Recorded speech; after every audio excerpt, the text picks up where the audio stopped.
After serving your country for over 18 years, imagine one of the biggest threats is not an insurgent overseas. It is a grumbling, nibbling, ant-sized insect that burrows and tunneled its way through this veteran's cozy casa. Swarms of termites attack the solo marine in his home front, all in the while cultivating a mysterious friendship with an unbeknownst elderly individual. Meet Dane Humble, and welcome to his housing twilight zone. A year ago, I was on a deployment with the Marine Corps. I was out in South Korea and Japan.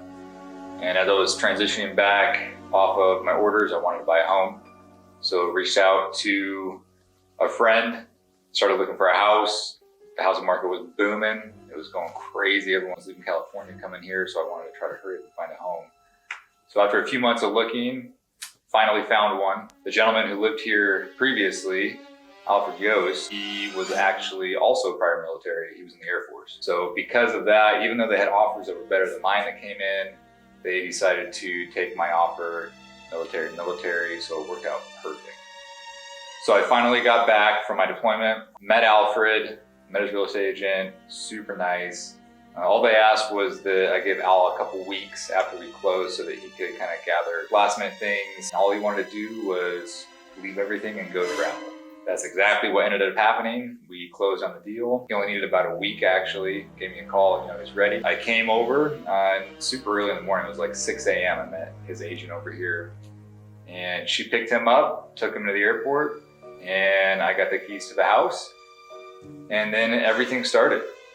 So I walked in and Al literally left everything from his socks to the silverware and the drawers in the kitchen. So I had quite the task of going through everything. I had to do an estate sale, got rid of most of the stuff, donated some other things, and then the heavy lifting started. The home was built in '95. It was outdated. We had pink tile, pink curtain. The house hadn't been retouched with paint in the whole 25 years that he'd been here. So it just needed some TLC. And we wanted to personalize it a little.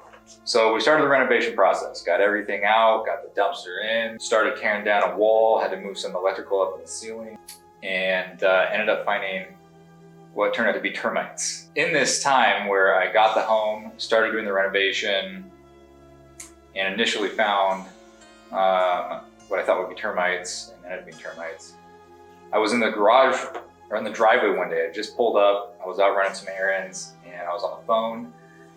And I pulled up and a taxi cab pulled up behind me, and the neighbors across the street, she does hair, so she's got clientele in and out all day long. So I didn't really think too much of it. I thought maybe someone was just getting dropped off for her. But as I looked a little harder in the rearview, I noticed that in the back seat, it looked like Al, the gentleman I just bought the house from. I was on the phone, I hung up the phone, and got out of the vehicle, and sure enough, it's Al.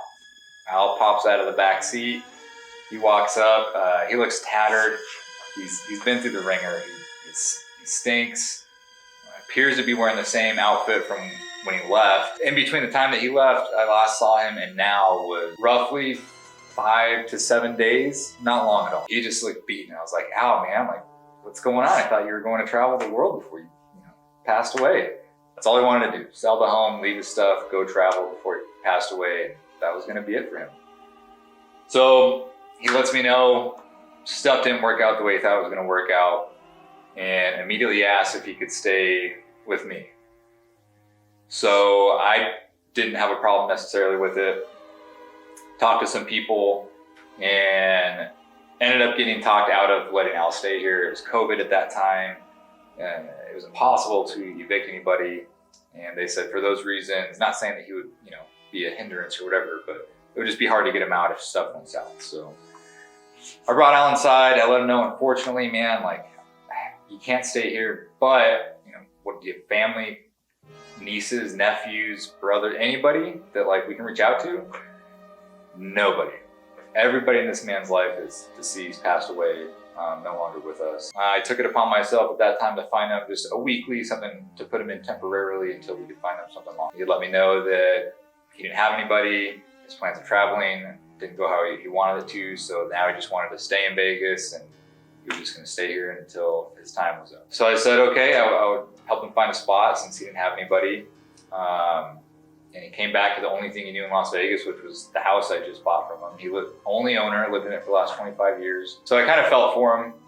So I took as much time as I possibly could to research for Al where we could take him that he could afford to live. He's retired and his income is minimal. So I ended up finding a spot down the street, took him to go see it.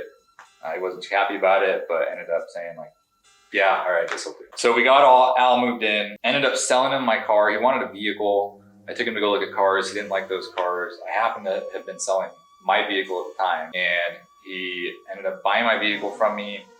I tried to give it to him that day. He wasn't ready to take it because he was still on the weekly. We hadn't gotten a permanent living situation yet. He said, when we get a spot to live, I'll take it then. I said, okay. Got him the permanent living situation, went to give him the car again, and he said, you know, man, I shouldn't be driving. I'm old, I forget things, you just keep it. So I bought the house from this gentleman. He left me everything in it. Ended up showing back up a week later, found him a spot to live. He ended up buying my car for me and then giving it back to me. I felt like I was just doing what I would expect anybody to do in that situation, right? There's an elderly gentleman, he's got nobody, so man, let me help you out. And given his mental state and his age, I think hindsight, luckily it was me, because it would be super easy to possibly take advantage of Al. He's not all there. If he ran into somebody else, they probably would have picked up on that fairly quickly. And who knows, maybe just drained all his money and left him for dead, never found him a spot to live. I don't know. But I felt like I did what I would expect anybody to do in that situation, especially if it were me. I would want someone to help me out. So I helped him out, found a spot to live. I still take him grocery shopping. I still see him every couple weeks to go do some stuff that he needs to do. Because of all this, Al ended up saying that he wanted to put me in his will. So that's what ended up happening. He went to an attorney, talked to them, and I'm the now sole, I guess, heir proprietor of Alfred Yost. And when he goes, I'm responsible for his remains, his bills, his debt, everything. He didn't have anybody. I was in a spot to help, and I didn't mind at all. So that was kind of cool. So I kind of adopted a grandpa out of this whole situation. Back to the house and the renovation, got Al settled, Al squared away, he's good to go. Back to the house, we're doing electrical, I'm up in the attic, and I traced a wrong wire down into the corner of the attic and saw what looked like shredded paper. The wood was so thin. So I pulled back some more insulation, and sure enough, like a whole post of what used to be a post was gone. And it looked like somebody just put this thing through a paper shredder and just sprinkled the remains up there. So I get down, I make a phone call. Because it's a VA loan, I had to have a termite inspection, and the termite inspection came back all clear, no termites. So we had the termite inspector come back out. He wasn't willing to get up in the attic because you had to crawl over some stuff, and he was like, well, I would have found that, that's not what I do. Well, I had already found some other termite damage down below. So I show him that, and he looks at it and he's like, oh yeah, you had termites at some point. And I was like, dude, like, you gave me the all clear, you told me I didn't have termites. So he tells me, well, I'm not gonna dig into the walls, or I'm not gonna like get too far into the attic. And I was like, I get that. You're not gonna bust open walls. And yeah, crawling all over the attic. We're in Vegas, it was summertime. I'm like, well, what do we do now? And he tells me it doesn't appear that they're active anymore, so we can do one of two things. You can do nothing, because I'm looking at it and they don't appear to be here anymore. These are just remnants. Or I can do a treatment for you. I'll have to drill through your slab into the soil 10 feet and put this termiticide in the ground. Yeah, dude. Drilling on my fucking slab. You said I didn't have termites. So he does that. The day he comes to do that, he leaves, shoots me a text, lets me know I'm all good. I had some guys here doing demo, and I showed up later in the day. Again, termite guy came, did his treatment, left, let me know I was all good. I show up later in the day, and my demo guys tell me, hey, we found live termites. I was like, live termites? Show me pictures. Where at? So they go to the hallway, they point up in the ceiling, they show me exactly where they're at. They showed me a picture of what they had found as soon as they pulled back a piece of drywall. And it was like an infestation of termites. And these things were so big, they looked like grubs. Like, I've never seen a termite, but when I saw them, I thought, are those termites, or like, do I have maggots in the wall? These things were juicy. I tried to contact the termite inspector back, showed him pictures, nothing. Never responded to me. Didn't get a phone call back. He pretty much ghosted me.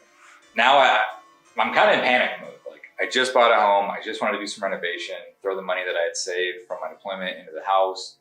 And now, like, termites, it's Las Vegas. We don't have termites in Las Vegas. So after speaking with a different bug inspection company, I had showed them the footage that we had taken because they're subterranean. Once they're exposed to air, they die or start to die, or they quickly evacuate back underground to their colony underground. So by the time I had somebody else come out, the live ones weren't here, but I had video, and there were still, remnants of what we had found. So they were like, for sure, those are subterranean termites. And man, like, I'm sorry. So through this, I ended up finding that I got to get a hold of the Department of Agriculture. I call them, I get them involved. They come out, they do a whole inspection, big report, and yep, sure enough, it was subterranean mud termites. And I didn't just have one colony. I ended up finding 3 colonies throughout the house. With that being said, the entire house had to get ripped open. We found 3 colonies in 3 different locations. Who knows where else they may be. I didn't want to take any chances. I had a baby on the way, and I didn't want to bring him into something that I think I got everything, hopefully, fingers crossed. To me, the best thing to make sure that I got everything was to rip everything open, and so that's what I ended up doing. Ripped open my entire home. I have no insulation, no drywall anywhere. So Department of Agriculture does a report. I ended up finding a real estate attorney, let him know what was going on, and he said, for sure, you got a case. You just need a couple things. And the Department of Agriculture coming out, doing their report and saying that it was termites and that there were signs that he actually missed was the major thing that I got that, gave it to my attorney, gave him a few other things that he needed, so that is being worked right now. But unfortunately, until that gets resolved, I'm coming out of pocket for everything up front. Did not plan on my funds being used for this, inside a home, inside walls, no one's ever gonna see, replacing woods that little creatures destroyed over the course of who knows how many years. It's been quite a long process, extremely arduous, but I've learned a lot. It's been super humbling to come in, think you can do something, and then you start getting into it and find out, like, man, this takes some skill. So now we're getting towards the end. All the damaged wood has been repaired, from my roof being ripped wide open, truss being pulled out that was damaged, new truss being dropped in, and my roof having to get put back together in 5 separate locations and areas in the house, to that being replaced, all the plumbing's back together, the electrical's back together, and now I'm to the spot where I'm ready for inspections.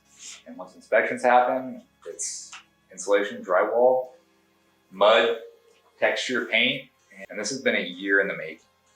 I signed the contract June 23rd, got the keys a week later, and here we are coming up mid-July, and I'm still not living in my home that I bought here. So that's my story.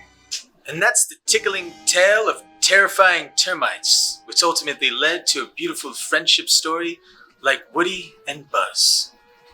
This is the Housing Twilight Zone.